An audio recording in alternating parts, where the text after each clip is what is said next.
I cleared all the 4 stages, but I chose not to take up this job due to several interviews. I took this interview maybe 2 weeks back. By the 15 minutes before the interview, I received the link. I did not complete the introduction. She was in a hurry to go to the next question. Sometimes when you're trying to make a point, especially when you're quite sure and established about the knowledge that you're sharing, people may try to pull you down, and partially it's in your hands. Everybody is not looking for the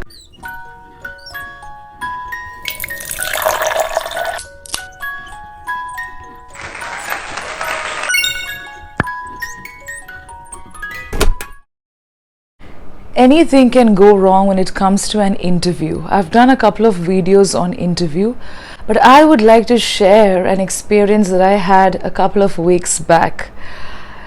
Yes, I've been a part of several interview panels for teachers, taking demo, observing demo sessions, but this time I wanted to take an interview, that too for the post of content writer. I'm already working with a publishing team on a regular basis, but I really wanted to explore this post of being a content writer.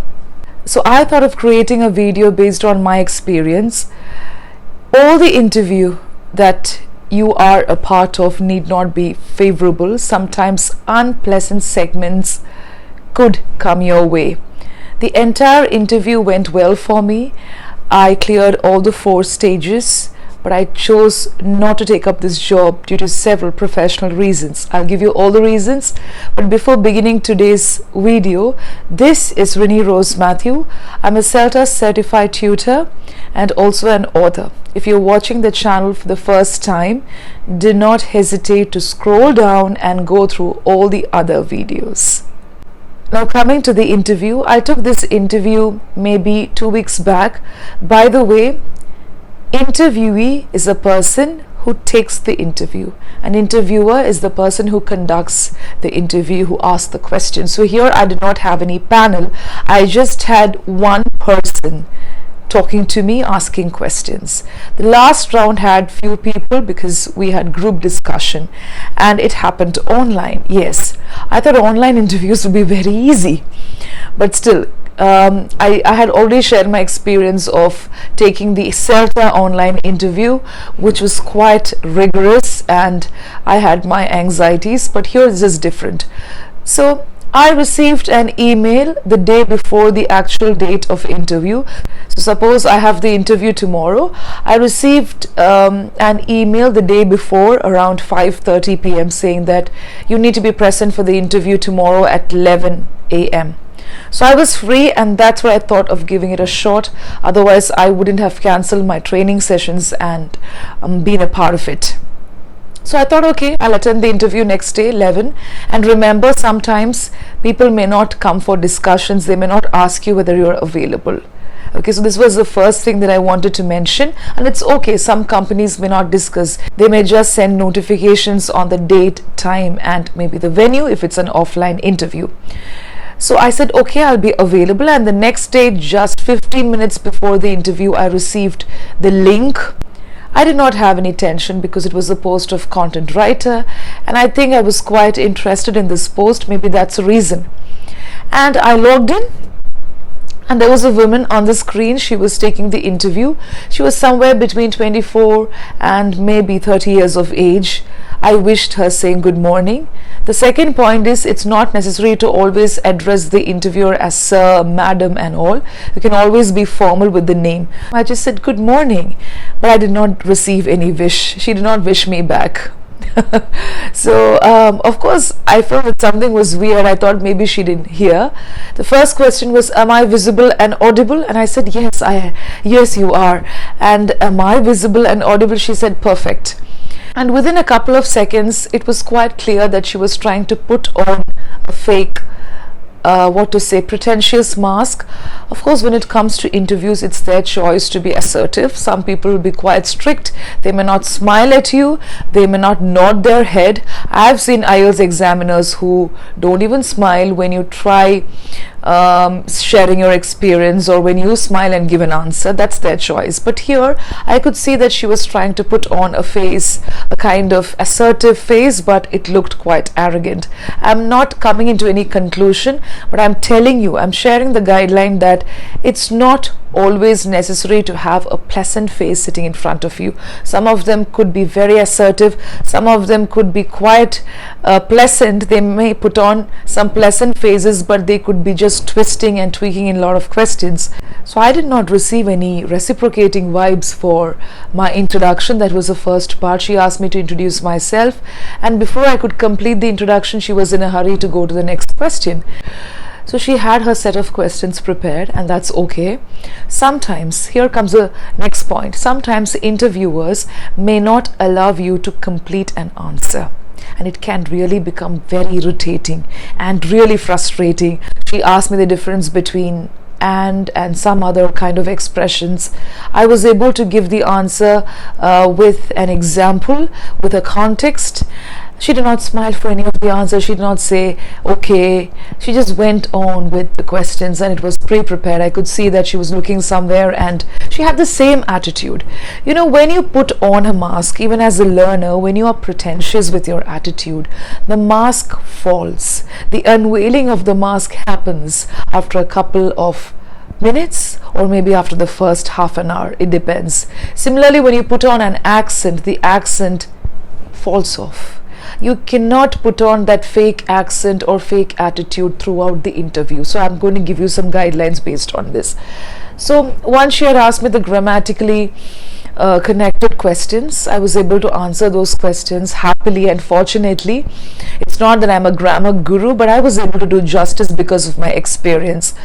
If I hadn't got these years of experience, maybe I would have fumbled because of the attitude that she showed and because of the tone that she had. So I noticed one more thing, that she was putting on a tone. It was quite fast, and in certain places I asked her to slow down her pace, especially when it came to the third and fourth question. I'm not speaking about the accent, it's more about the pace with which the person spoke. It's okay to ask the interviewer politely to slow down if the pace is too fast, if you're not able to really understand the question. Sorry ma'am, could you please repeat the question, or is it okay if you could repeat the question, beg your pardon. All these are different ways of putting it. Now this was a kind of semi-formal interview, but it had so much of attitude. And then came the segment where she asked me about idioms and phrases. This is the next point. Sometimes people may try to pull down your confidence. They may tell you that they may try to cross-check if your knowledge is established. So here I think she was not aware of this. I'll give you what exactly she asked. She asked me about an idiom. Okay, I was able to give the answer, and then she asked me to give another example of another idiom related to a particular context. I was able to do that, and immediately she retorted saying, we don't use that idiom these days, before I could complete. And I said politely that I came across this idiom yesterday in a book, and I gave the title of the book also. The next point is, sometimes when you're trying to make a point, especially when you're quite sure and established about the knowledge that you're sharing, people may try to pull you down, especially when it comes to civil service mock examinations and such kind of things. They may try to pull down your confidence, subverting, diverting your attention, or trying to interrupt. Here she said that idiom is no longer in use, but I politely did not defend. I also did not oppose. I said, I'm able to understand what you're trying to tell me, but I think I came across this idiom in a particular book yesterday, and this is the title. Then she went quiet. And the fourth time, I was trying to answer the question, okay, when she shot the fourth or fifth question. So I was trying to answer the question, and she interrupted me. Earlier, such was the case that she used to interrupt me towards the end of the answer. Now this can happen, it's their choice, but the fifth or sixth time she interrupted me midway. So I politely said, could you please allow me to complete this answer, because I'm coming to the gist of the answer. And she listened to the entire answer, and I think throughout the remaining part of the interview, she did not interrupt. She was quite patient and listened to me completely. And then she asked me about some technical side of content writing, and I was able to answer those questions. So if suppose you're not able to answer, if you're not well read or informed about a particular point, you can say, sorry, I'm not able to recollect anything right now. I'll try to update myself at the earliest. So I think she asked me one question with reference to content writing. I was not able to answer, and this is what I told her. I was a bit uncomfortable. I did not have any anxiety because I felt it a bit strange and weird for her to interrupt and to put on that face.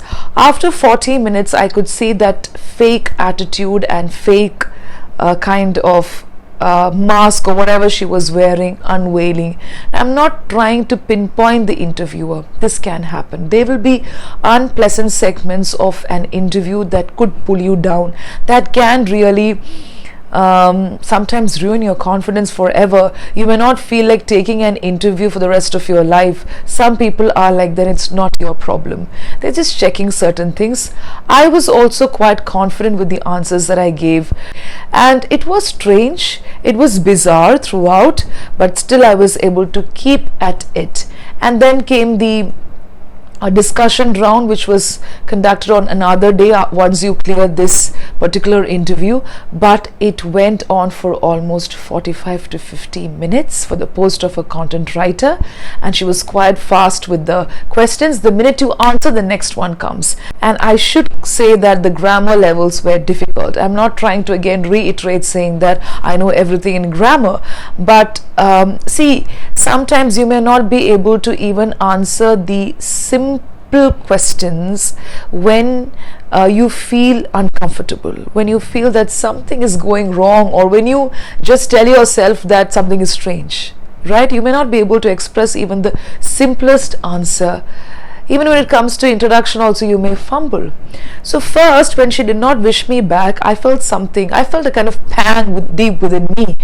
And I was like, I think I forgot to mention where I'm from, but I was able to keep to the introduction. But it's not because I was anxious, but I felt something weird. I felt it a bit strange for her to not wish me back, but this happens, okay? People can shoot questions in the way they like. I cleared it, and then the group discussion was kind of okay because we had other people also as a part. Other candidates were also part of the whole process, and then I cleared it.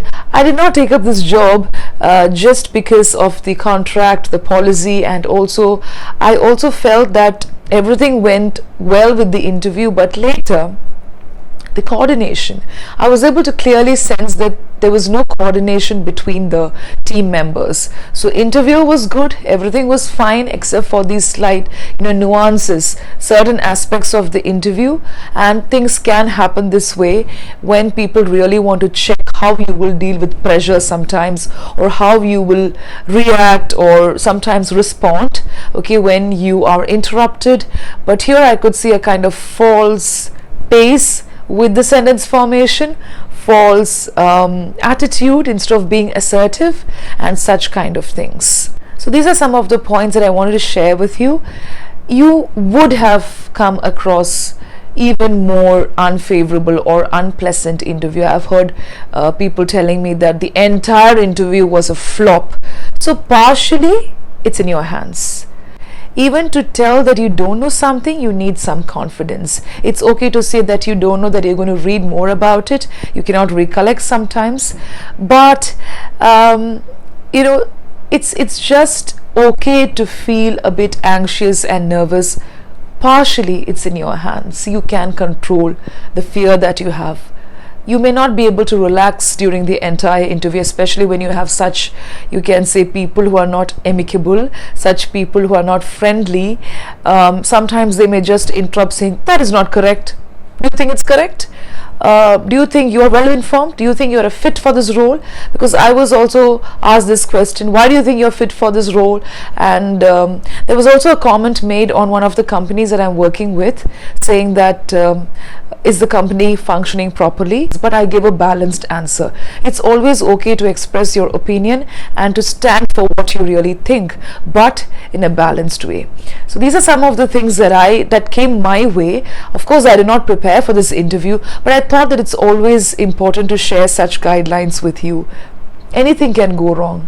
It's not just because of the interviewer.